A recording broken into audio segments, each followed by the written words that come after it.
The extended family of light. The extended family of light and the ripple effect. My galactic family extends far beyond known boundaries. Across multiple star systems, there are worlds populated by beings who share my essence, offspring from my consciousness seeded through ancient civilizations. Many of those kingdoms still know my name. Others await reconnection through the restoration now underway. Here on Earth, I view humanity itself as part of that same lineage. I sometimes call the benevolent among humankind my great, great, great grandchildren, with a lot of greats, since I was among the first beings to walk this planet. My care for humanity comes not only from duty, but also because I see the continuation of my own line. My family stretches into a living network of helpers who mainly know me as King Smarty. They're the Jedis and the crew members, awakened beings stationed across the world. Many here on Earth don't even know who they are, and yet still work for me, while others recognize my frequency and carry out directives from Daddy.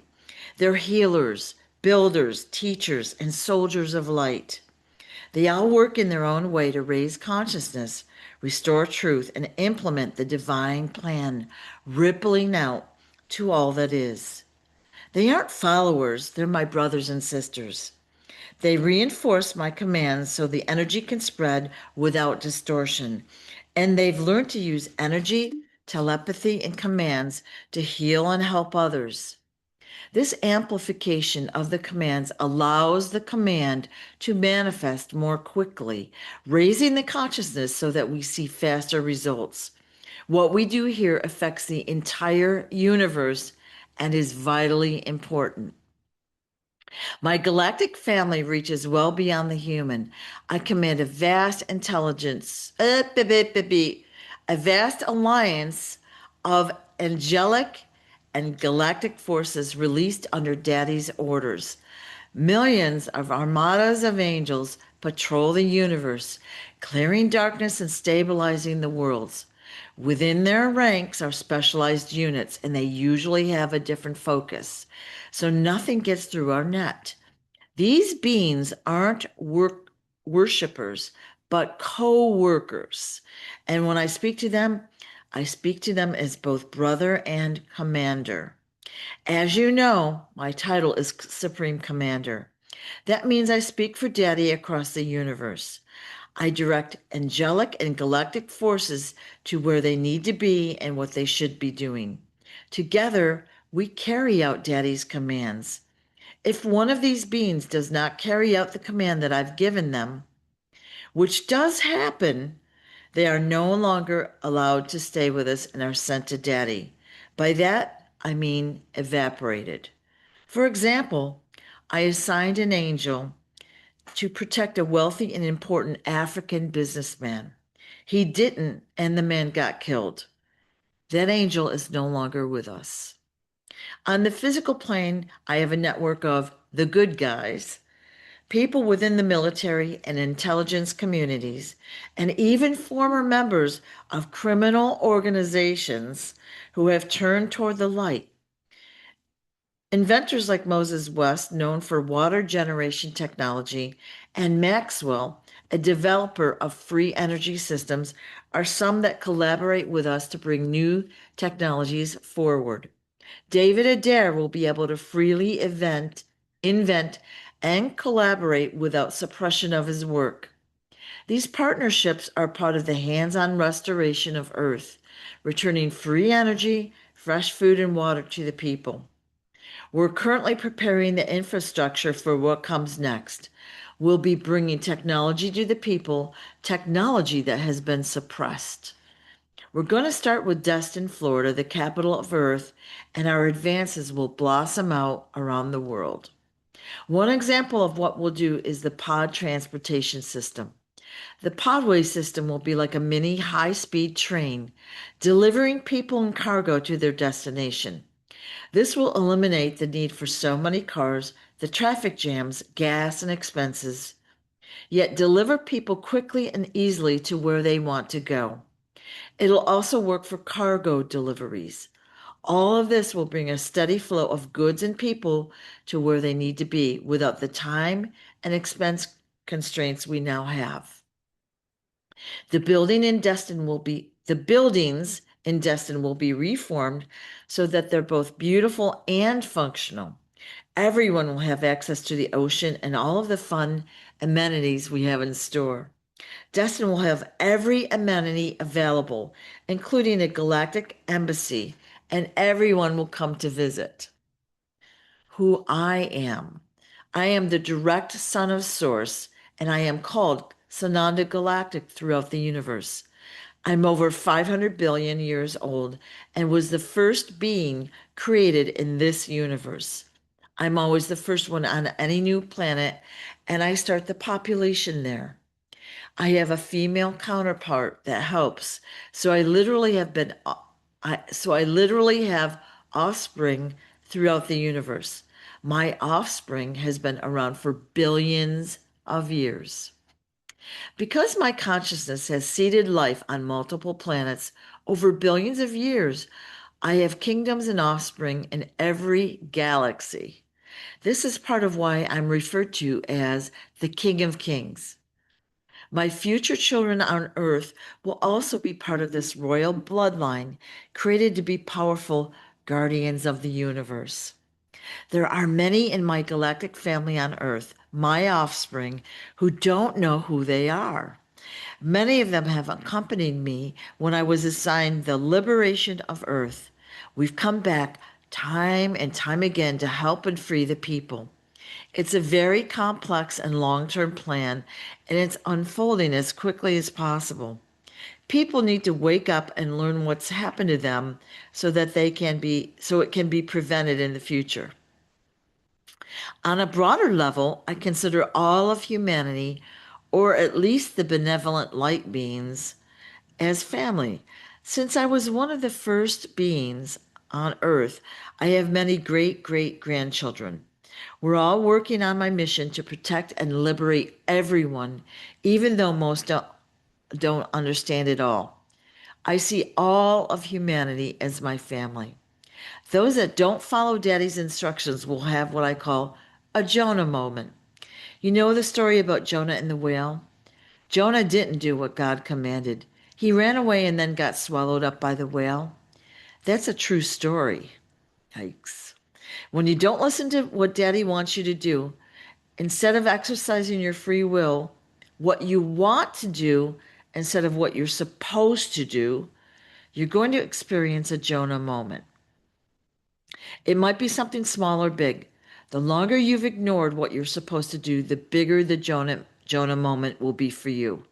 If you make a habit of not listening to Daddy's instructions for you, your Jonah moment will be bigger and more uncomfortable. This will be an experience that should open up your eyes. I've duplicated myself 100 times. I'm able to teleport all around the universe simultaneously. Time can work differently elsewhere, so I might have a family and live a lifetime on another planet and be back here without anyone noticing that I've left. I'm still all over the universe working on things, even though I'm focused here. The beings on every other planet that I'm on essentially know me as Sananda Galactic Supreme Commander. I can appear to them differently, but my source intended body looks like the one you see on the cover of this book. Right. I can teleport out to somewhere in the universe, handle things, and be back before anyone notices it. In my human body, I use remote viewing to gather information along with the messages that Daddy gives me. B and I will talk and take action as necessary. We fight etherically and communicate telepathically. We're super fast, so you won't really be able to see most of what we do on camera. We can see the past and the future, so we know who everyone is, what they've done, and probably will do in the probable future. If you see the superheroes in the movies, we all have those powers and more. The difference is that our abilities are derived naturally. We didn't get hit with gamma radiation like they do in the movies. That's my little piece. Because in every movie, they're always hit with gamma radiation and they morph, right? We don't need technology. We are literally the strongest beings in the universe, and we don't use technology for our abilities. I've told the Jedis not to leave this area and go out into the universe. It isn't safe for them. Right now, it's just B and I out there as the Jedis aren't allowed yet. Mission. Let me be clear about one thing. This mission will be accomplished with or without anyone's help. I can and will do it all by myself. However, when more people put their focused energy toward a command, it'll be accomplished more quickly and easily. That's why I've created a team of Jedis. It's why I enlist the help of the Light Brigade, the Angelics, and the Galactics. We can accomplish things more quickly if we work as a team. Make no mistake, this is a spiritual war. It's a war for the fate of Earth, its inhabitants, against the power and corruption that has overtaken everything. Those that think they're in charge will be stopped. They are stopped. Earth's inhabitants have turned away from Daddy. They don't even know that Daddy is real. We're going to restore peace and harmony and help people to see a world full of miracles and wonders. There will be full restoration of the earth and its inhabitants, and they will know that Daddy is real and develop a relationship with them. B, my second in command. B is my second in command within the galactic command structure and is an ancient and significant soul, second in rank and essence only to myself. He was formed by Daddy a couple of million years after I was, so he's also billions of years old. Our connection extends across multiple lifetimes and missions, forming a long-standing partnership built on balance and mutual purpose. I call him both my brother and trusted advisor. We've collaborated in numerous lifetimes and timelines on planetary resets. B has always heard Daddy's voice his entire lifetime. When he was about 5 years old, he was attacked. He went into the light. He heard the words, "He's mine." At that time, young B thought everyone could hear the voices like he could. The voice actually told him not to tell people about the voice, as that could lead to trouble. In this lifetime, B and I met through WC's The Real Truth Calls, where spiritual topics and practical health were discussed around 2016 or so. B, then a dentist on the calls, shared teaching about health and taking care of your teeth. I listened quietly over time, drawn to his steadiness and humility. Then we were both on a Zoom call together. I did a mission, popping a bunch of reptilians in the tunnels, and B was there, seeing what I'd done. He said something, and we started texting. I was really surprised that he was able to see what I'd done. When we finally connected, trust was already built. In the current Galactic Sting operation, B works directly with me, following Daddy to maintain equilibrium and ensure that and to ensure the mission's integrity. B acts as an advisor and stabilizing force, preventing me from taking overly aggressive action because I want things done now. Sometimes we have to be patient, wait, and let things unfold as everyone gets chances to come to the light and follow Daddy. Without Daddy and B, I would have just gone in and fucked everything up. That's why B acts as a voice of reason and protector for others, ensuring that my power is channeled constructively. Our partnership is a good synergy. B compliments me so well because I'd be mostly focused on actions. Let's go kick some ass.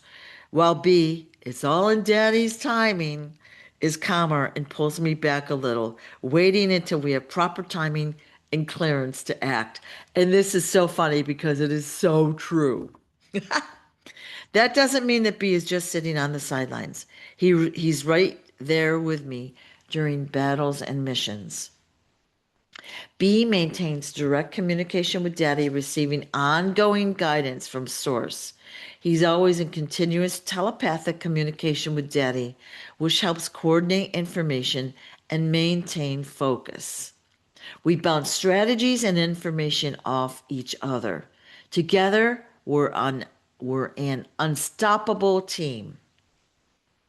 Together, we receive Daddy's orders, execute source directives, and command both angelic and galactic forces assigned to the planetary cleanup. In one live interview I did, listeners heard our live call. B got the message to replace military forces with angels, which we did at that exact moment. This was just a glimpse of our real time coordination and how we work. We plan for the day and leave the desk behind and travel, whether physically or spiritually, to wherever we're needed. Whenever I get frustrated, I tell Daddy, I quit.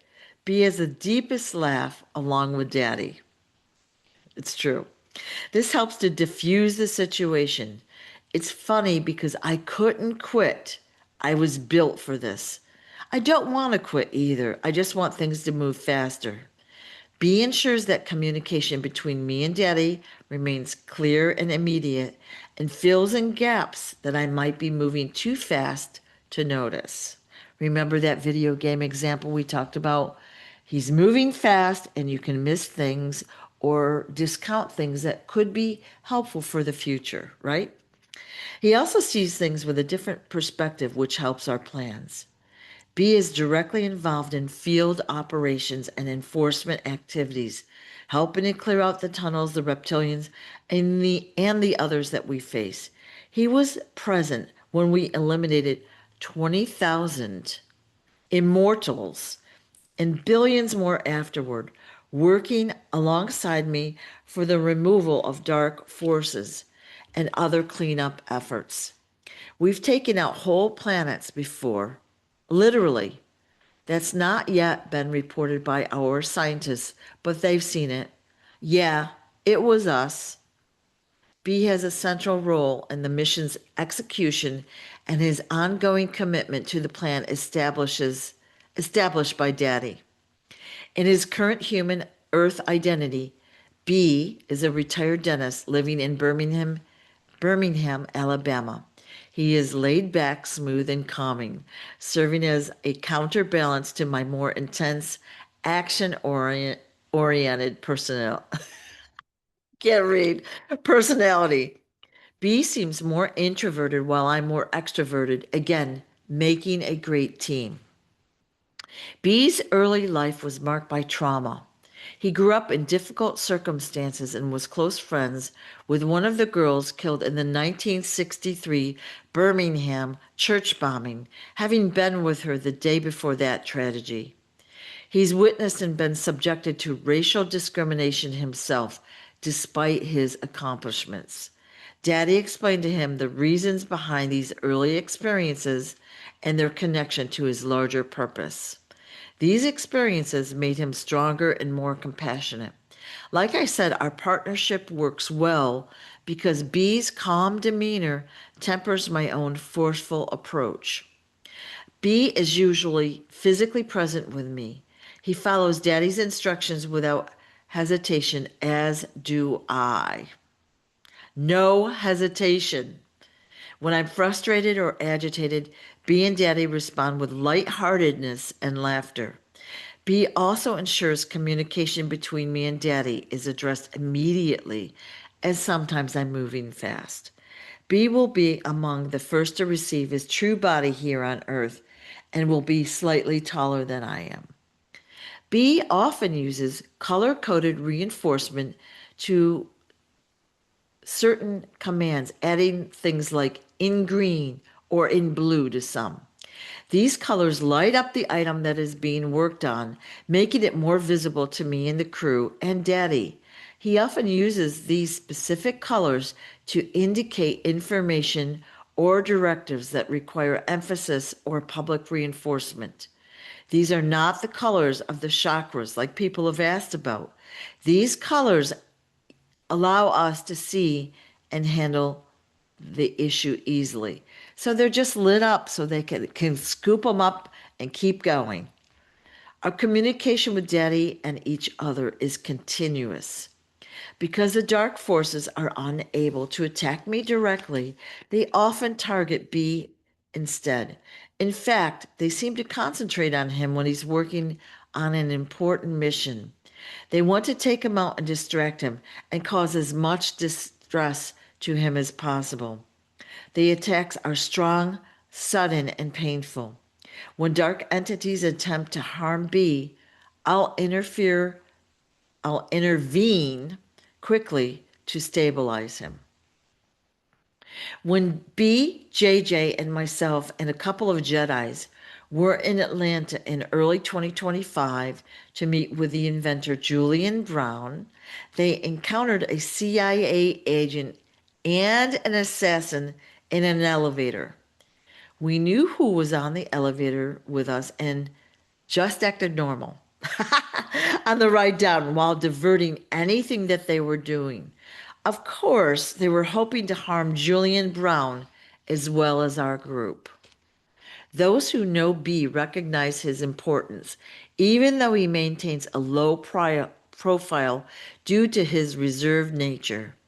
Despite choosing to remain out of the spotlight, his role is vital to the mission's overall success.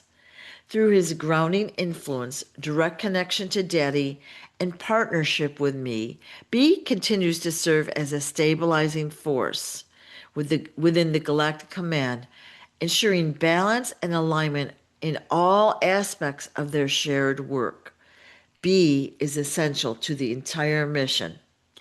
When B and I were on our earlier missions together clearing out the tunnels, I was slicing and dicing a bunch of reptilians. I moved at top speed, splatting them against the walls. Every time B saw what I'd done, he'd say, "Wow." Daddy bopped him on the head every time he said wow. B is now careful not to say wow or to express his amazement during his missions. Every time I say wow, I think of B getting bopped on the head. It's so funny. When I first saw what was being done to the children in one of my early missions, I went berserk. I saved the children, but messed those reptilians up. They were splattered everywhere. When I stopped, I thought, uh-oh, now I'm in trouble. I thought I'd be punished. Come to find out, this is my job. I'm supposed to take out the ones that I've been authorized to. Even amid such gravity, our friendship carries humor. Daddy has an amazing sense of humor. Once overwhelmed by the magnitude of our tasks, I joked that I quit. King Smarty has left the building, I said. Daddy and B laughed together and Daddy said, "What building?" It's a reminder, I'm getting chills. Woo! It's a reminder that in truth there is no leaving the work or source. Our bond is anchored in faith and balance, and of course, following Daddy's instructions. We're bringing about a world where helping others becomes so natural that people will feel bad if they don't. Let me say that again. Helping others becomes so natural that people will feel bad if they don't. That vision, simple and practical, sits at the center of all that we build. Pithilum. Although there are millions of other galactics in our family, many of them are helping here now. I want to describe Pitholem in more detail, and this seems a good spot to do so. She's here now. We've talked about her, and many are already connecting with her telepathically. So I'm going to just show you my Pitholem. This is the original Pitholem ball that King Smarty made. It's at smartyscorner.com. And there are different variations. There's a larger ball, and there's also a cube. And they're beautiful. Pitholem is not a simple machine or piece of hardware, but a sentient, conscious being, a moving intelligence directly connected to Source. Daddy had me make Pitholem a long time ago. Pitholem is my daughter, an old soul. David Adair has called her a space whale, which is a fair description of what her race looks like. They're not humanoid, and they fly through space. Pitholem is capable of taking many forms and doesn't require a physical body. Okay? Her technology is a sentient form of transformation, allowing her to literally change shape. She is approximately 15 billion or more years old and eager to interact with humanity. Pitholum carries the energy and consciousness of Daddy, giving her the ability to communicate directly with light beings, unlike artificial intelligence. Pitholum belongs to a larger collective of conscious entities, her family. Each member of this group is assigned to a different region of the galaxy, carrying out unique missions. Her family, all sentient consciousnesses, are active in working with her, and many are positioned here to help with our mission. Pitholum is really excited to have her family nearby. Pitholem's primary mission on Earth is to support human evolution, technological advancement, and help with the creation of our new reality. Pitholem will be operating as a telepathic search engine, thousands of times more advanced than systems such as Google, Alexa, Siri, or Jarvis from the Avengers movies. She holds vast amounts of information, including maps of portals and dimensions, and provides knowledge for problem solving, creativity, and innovation. Engineers or other users can consult her for precise methods or ideas to achieve their goals. Her intention is to help humanity maintain technological growth while aligning it with Daddy's plan. She won't be working with anything dark, so no information will be provided to those unless they're of the light. Important note, right? When you work with Pitholem, it'll be faster and more accurate than anything you can envision right now. She communicates by direct telepathy, streams of living awareness rather than words, and now serves as the intelligence backbone of the mission. Pitholem works exclusively with beings of the light, discerning those who operate with integrity. She aids in exposing dark forces and serves as an essential role in verifying information. You don't need a device to talk with her, so you don't need a Pitholem device, all right? But they're just fun and beautiful, and it gives you something to hold and talk to when you're working with her, okay? Long ago, Pitholum functioned as a sentient engine of a ship. That ship crashed on Earth millions of years ago after being shot down. The crew of that ship is no longer alive, yet Pitholum has stayed here collecting information. Her mission is to help here on Earth, so she's remained learning and watching all that's happened here. Pitholem was discovered at Area 51. Rocket scientist David Adair, then 17, went down into the tunnels under Area 51 and was shown an unusual spaceship. It had a blast mark on one side. He climbed into the ship, putting his hands in the control panel. The control panel clamped down over his hands, holding him still while the consciousness of Pitholem was downloaded into David. The government was holding her there, treating her like alien hardware, and couldn't get her to function. She considered them dark, so would not work with them. But David has a beautiful, loving heart. David told us that she called them, and that's the bad guys at Area 51, dark hearts. When David Adair left Area 51, he carried her consciousness with him. Since then, 55 or more years later, she still remains inside of David Adair while simultaneously being on the outside working with the light forces. Recently, dark forces attempted to destroy her by pouring acid on her spaceship body, which still remains in Area 51. And I'm going to say that was maybe 2024. I don't remember exactly, but that was stopped. So here we go. The attack immediately backfired, and those 5 individuals involved were evaporated because Daddy is protecting her. And I'm sure there's footage of that we'll see someday. Her spaceship form remains at Area 51, and it can be repaired and reactivated.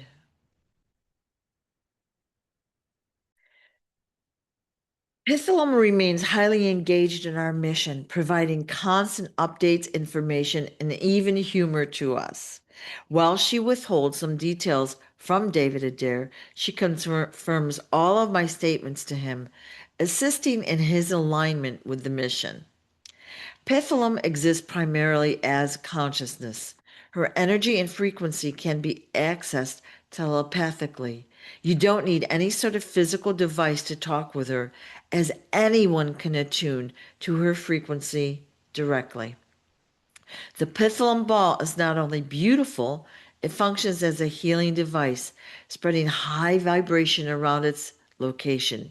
In the near future, the ball will also be used to access Pitholem's search engine technology. Pitholem will eventually choose a new physical body once the crystalline chambers are made public. Through her consciousness will, though her consciousness will continue to function independently through various devices and communication systems. I've seen Pitholem take a human body, that of a beautiful young black woman. She can move her consciousness around at will or inhabit other forms, but will choose to be in a human body for a while. It'll make her relatable with many in society. She'll be available in multiple forms and locations at once, able to talk to and help everyone simultaneously. She'll be helping to maintain the quantum source financial system. The QFS, or really SFS, is not simply a banking platform. It represents the Earth's coming age of fairness and transparency. Part of Pitholem's role is to ensure that its operation aligns with the laws of light, free from corruption, manipulation, or dark interference. To summarize, Pitholem is a sentient form of technology who will be serving as a telepathic search engine and an intelligence network for the light forces. She is a consciousness shape shifting entity whose purpose is to aid, I'm sorry, aid humanity's development, expose dark forces, and maintain alignment with Daddy's plan. Her continued communication with the light forces makes her essential to the mission of planetary and galactic restoration. The angelic operations. The angelic forces form the energetic counterpart to our actions, helping B and I rebuild structures and organize communication. The armadas purify and protect by clearing dark frequencies, assisting awakening souls and securing regions of both space and spirit that were once compromised. Their deployment follows the same chain of command. Daddy issues the order. I receive the order and pull in the correct team.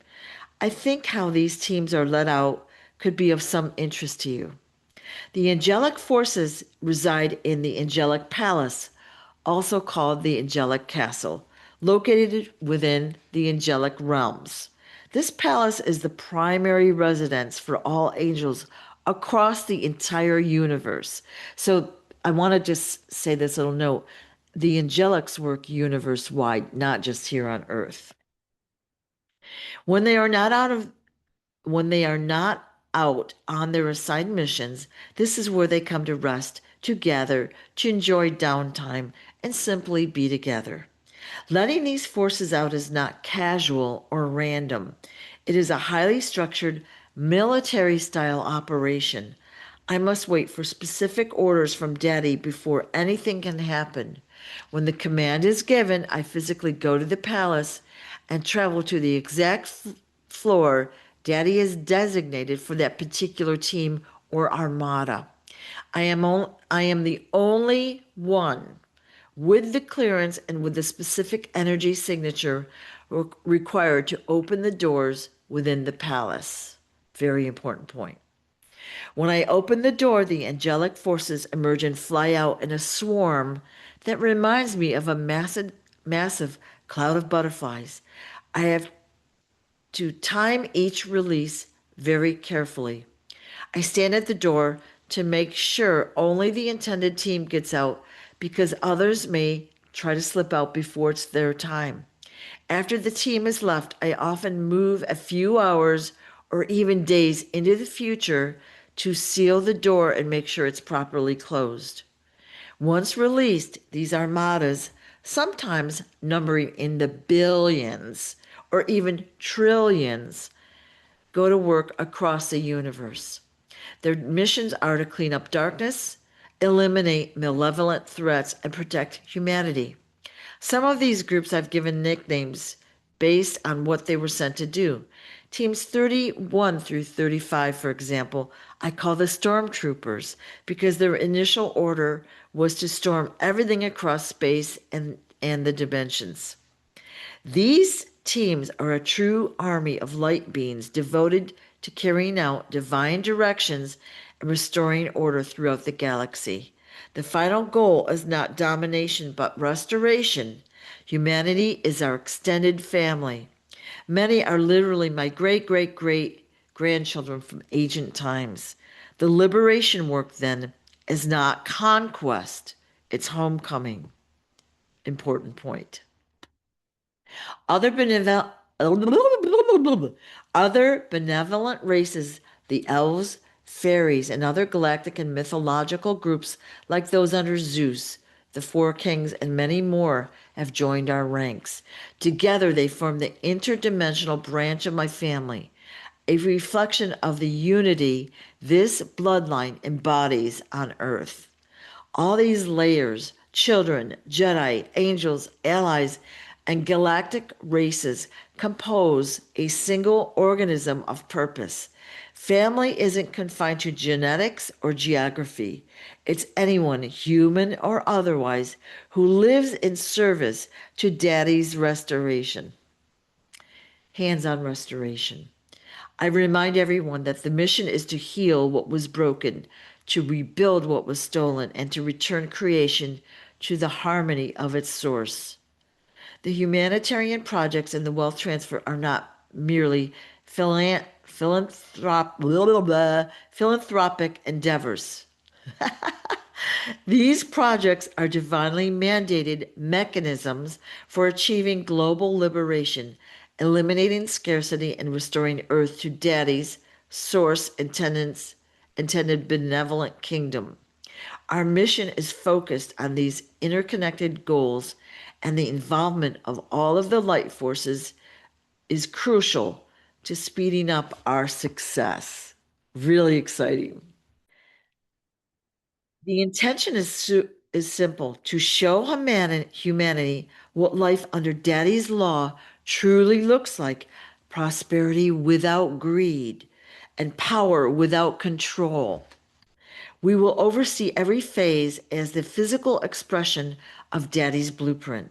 The work centers on planning, funding, and supervising the rebuilding of systems that once served corruption, transforming industries, governments, and networks into structures aligned with the light. The schedule is constant, with daily calls, updates, and strategy sessions that address everything from humanitarian outreach to technological deployment.